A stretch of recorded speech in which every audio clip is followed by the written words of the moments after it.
आज केंद्र सरकार ने 8वां वेतन आयोग घोषित कर दिया है, जो 1 जनवरी 2026 से लागू होगा। नया वेतनमान सिफारिशें इसी साल मिलने की है संभावना। सरकारी सैलरी 38% और पेंशन 34% बढ़ेगी। वहीं केंद्र सरकार की 1.15 करोड़ केंद्रीय कर्मचारी और पेंशनरों को होगा फायदा। जानिए वेतन पर कैसे कितना असर होगा। और न्यूनतम वेतन 18,000 से बढ़कर 46,000 और ग्रेजुएटी भी करीब 2.5 गुना तक बढ़ जाएगी। उच्चतम वेतन में कितनी वृद्धि संभव है? 7वें वेतन आयोग में क्या है? उच्चतम ग्रेड वाले सेक्रेटरी लेवल के अधिकारी का मूल वेतन 2.5 लाख रुपया है। इसके वेतन में महंगाई भत्ता नहीं जुड़ता है, इसलिए 2.57 के फिटमेंट में फैक्टर के आधार पर 8वें वेतन मान में इनका वेतन बढ़कर 6.4 लाख रुपये हो जाएगा। इनकी ग्रेजुएटी पर असर। ग्रेजुएटी की अधिकतम सीमा 30 लाख रुपये ही है।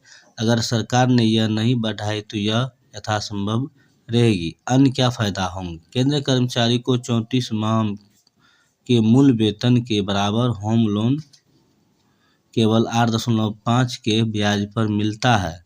6ठे वेतन में यह लोन की राशि 7.5 लाख थी और 7वें में 3.2 गुना होकर बढ़कर 25 लाख के करीब पहुंच गई। 8वें वेतन में यह बढ़कर 80 लाख रुपया हो जाएगी। वहीं पेंशनर की राशि में कैसे बढ़ोतरी होगी? 6ठे वेतनमान में पेंशनरों 14% और 7वें में 23.66% तक बढ़ी थी। इस फार्मूले के आधार पर इस बार पेंशन न्यूनतम 34% बढ़ेगी। उदाहरण में समझिए, एक रिटायर्ड आयकर अधिकारी है, उनकी अंतिम बेसिक सैलरी 80,000 रुपया थी। इस पर उन्होंने प्रति माह 40,000 रुपया पेंशन मिल रही है। अंतिम बेसिक 80,000 रुपया पर 34% की बढ़ोतरी यानी 27,200 रुपया बढ़ जाएगी। यानी अब बेसिक पेंशनर बढ़कर 40,000 प्लस 27,200 यानी 67,200 रुपया हो जाएगी। एक चीफ कमिश्नर के पद से रिटायर अधिकारी का अंतिम बेसिक 2.5 लाख था, उन्हें पेंशन 1.25 लाख मिल रही है। 34% की बेसिक में न्यूनतम वृद्धि होने पर 85,000 रुपया बढ़ेंगे। वृद्धि की गणना अंतिम बेसिक के आधार पर की जाती है, भले पेंशनर उसमें 50% कम हो। न्यूनतम वेतन बढ़ने का गणित क्या है? देखिए, न्यूनतम वेतन बढ़ने का गणित जो है 7वें वेतन आयोग में क्या है। किसी का न्यूनतम वेतन 18,000 रुपया है तो महंगाई भत्ता 53% है और 31 दिसंबर 2025 से पहले 2 बार में 3% महंगाई भत्ता मिलेगा, यानी कुल महंगाई 59% हो जाएगा। इसे जोड़कर 8वां वेतन आयोग लगने के से पहले कुल वेतन 28,620 रुपया हो जाएगा। 8वें वेतन में क्या होगा? संभावित फिटमेंट फैक्टर 2.57 और 2.90 रहेगा, यानी वेतन में इतनी गुना की बढ़ोतरी होगी। 2.57 में गणना करें तो न्यूनतम वेतन 18,000 से बढ़कर 46,000 रुपया हो जाएगा, यानी न्यूनतम वेतन 46,260 माइनस 28,602 यानी 17,640 रुपया बढ़ेंगे, यानी 38.13% की वृद्धि हुई। ग्रेजुएटी की बात करें 4.89 लाख से 12.56 लाख होगी। अगर मूल वेतन 18,000 रुपया और महंगाई भत्ता 10,620 रुपया है तो इसका जोड़ होगा 28,260 रुपया। इसमें 26 का भाग देंगे तो इससे दैनिक वेतन निकलेगा 1087 रुपया। इससे 15 का गुना करने पर आधे माह का वेतन होगा 16,305 रुपया। अगर इससे 30 साल की नौकरी की है तो उसकी ग्रेजुएटी होगी 16,305 गुना 30 यानी 4.89 लाख रुपये। इसे अगर 8वें वेतन आयोग के 2.57 फिटमेंट से गणना करें तो यह राशि 4.89.2.57 यानी 12,56,000 रुपया की हो जाएगी। प्राइवेट जॉब वालों पर क्या होगा असर? जब जब सरकारी कर्मचारियोयों को वेतन बढ़ोतरी हुई है तो बराबर प्रतिस्पर्धा रखने वाले निजी क्षेत्र में भी 5% से बढ़कर 8% वेतन बढ़ा है। 7वें वेतन आयोग के बाद बदलाव देखने को मिला था। कई शहरी निजी कंपनियों ने अपने वेतन ढांचे को बेंचमार्क के हिसाब से बदला, ग्रेजुएटी, पात्रता और लाभ के सरकारी मानदंडों के रूप रखे।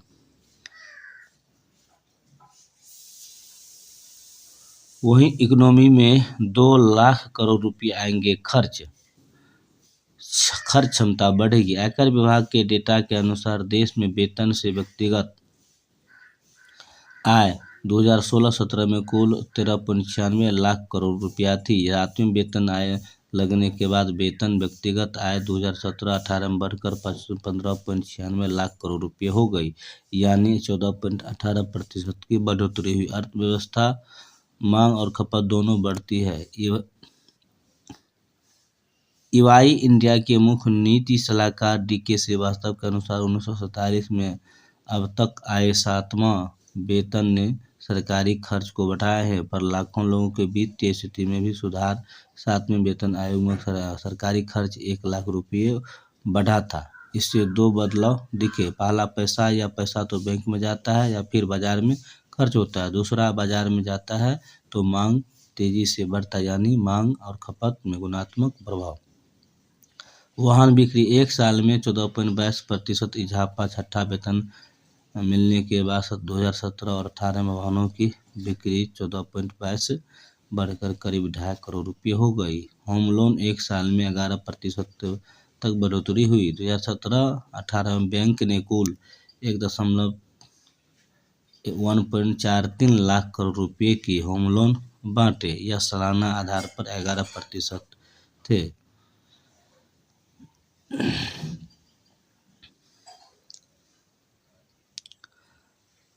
इस फैसले से खपत में बढ़ेगी, इकोनॉमी मजबूत होगी।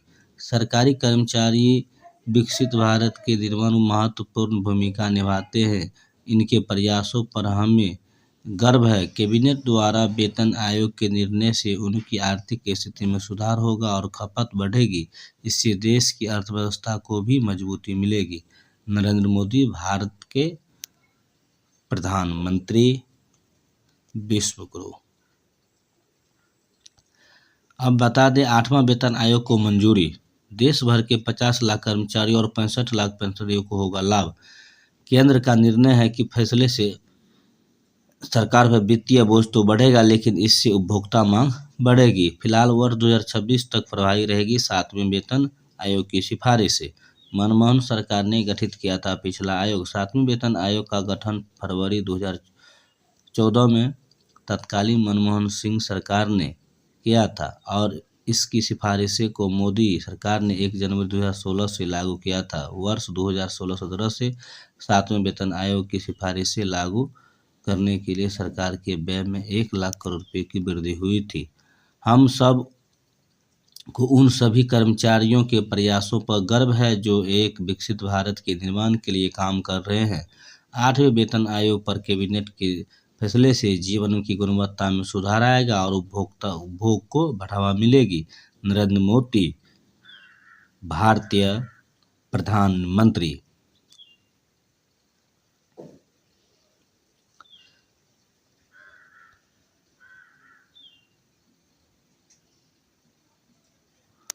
थोड़ा इसको अब हम डिटेल में पढ़ते हैं तो आप इसको हम डिटेल में उसको पढ़ते हैं तो आप लोग खुद समझ जाएंगे जो केंद्र सरकार ने कब कब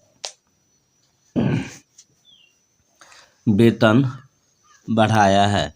केंद्रीय कर्मचारियों और पेंशनरों के वेतन भत्ते और पेंशन में वृद्धि करने पर अनुशंसा देने के लिए केंद्र सरकार ने गुरुवार को 8वें वेतन आयोग के गठन का फैसला किया। सूचना और प्रसारण मंत्री अश्विनी वैष्णव ने जानकारी दी है कि प्रधानमंत्री नरेंद्र मोदी ने 8वें वेतन आयोग के गठन के प्रस्ताव को मंजूरी दे दी है। इस फैसले से केंद्र सरकार में कार्यरत सैन्य बलों में कार्यरत कर्मियों समेत 50 लाख कर्मचारियों और 65 लाख पेंशन भोगियों को लाभ होगा। इस फैसले से सरकार पर वित्तीय बोझ तो बढ़ेगा, लेकिन इसका असर देश में विभिन्न उत्पादों और सेवाओं की मांग को बढ़ाने पर भी होगा। अभी जिस तरह भारतीय इकोनॉमी मांग की कमी से जूझ रही है, उसे देखते हुए उसका सकारात्मक असर होगा। दिल्ली में 4 लाख केंद्रीय कर्मचारी सैन्य बल शामिल है, जो इस फैसले से फायदे में होंगे। दिल्ली चुनाव को देखते हुए यह फैसला अहम साबित हो सकता है। वैष्णव ने बताया कि आज़ादी के बाद से ही निश्चित अंतराल पर केंद्रीय कर्मचारियों का वेतनमान बढ़ाने पर सुझाव देने के लिए वेतन आयोग का गठन किया जाता रहा है। अंतिम बार 7वें वेतन आयोग की सिफारिश 2016 से प्रभावी हुई थी। वैसे 8वें वेतन आयोग का गठन अगले वर्ष 2026 में किया जाना था, लेकिन प्रधानमंत्री ने यह फैसला अभी इसलिए लिया है कि ताकि उसे सिफारिश देने और सरकार को उस पर फैसला करने के लिए पर्याप्त समय मिले। उन्होंने कहा कि आयोग के अध्यक्ष और 2 सदस्यों की जल्द ही नियुक्ति की जाएगी। और गौरतलब है कि पहले वेतन आयोग का गठन मई 1946 में किया गया था। कई राज्य सरकारें ने भी केंद्रीय वेतन आयोग की सिफारिशें के अनुरूप अपने कर्मचारियों के वेतन को संशोधित करती है।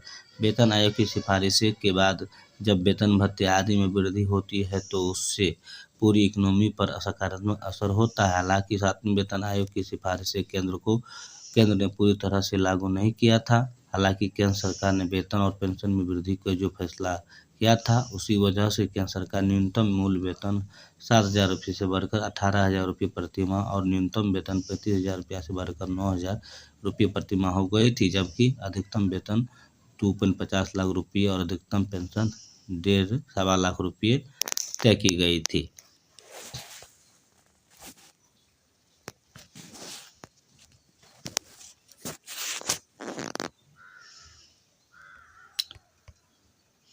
आप देखिए, अब जो फैसला जो है 1 करोड़ सेवारत और सेवानिवृत्त केंद्रीय कर्मचारियों को लाभ, 8वें वेतन को गठन को मंजूरी मिल गया है। अब कब कब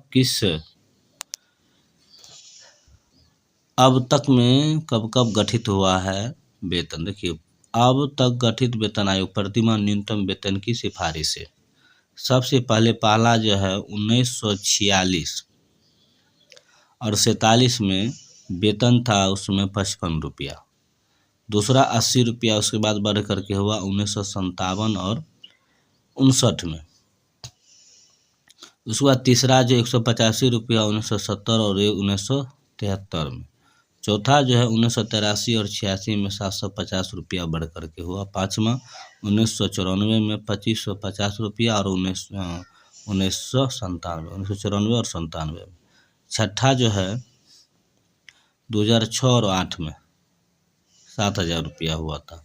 और 7वां वेतन जो है 18,000 रुपया 2014 और 16 में किया गया था नरेंद्र मोदी की सरकार में। हमें दोगुना हो सकता है कर्मचारियों का वेतन।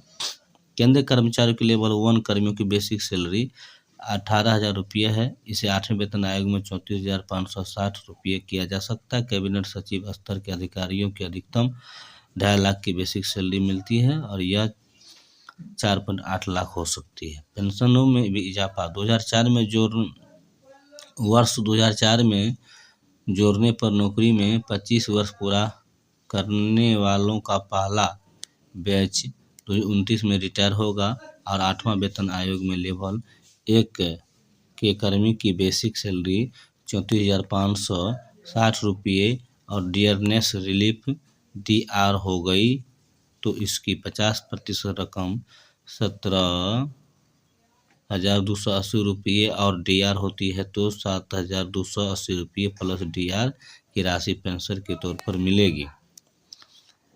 तो यह था 8वां वेतन आयोग का सिफारिश है।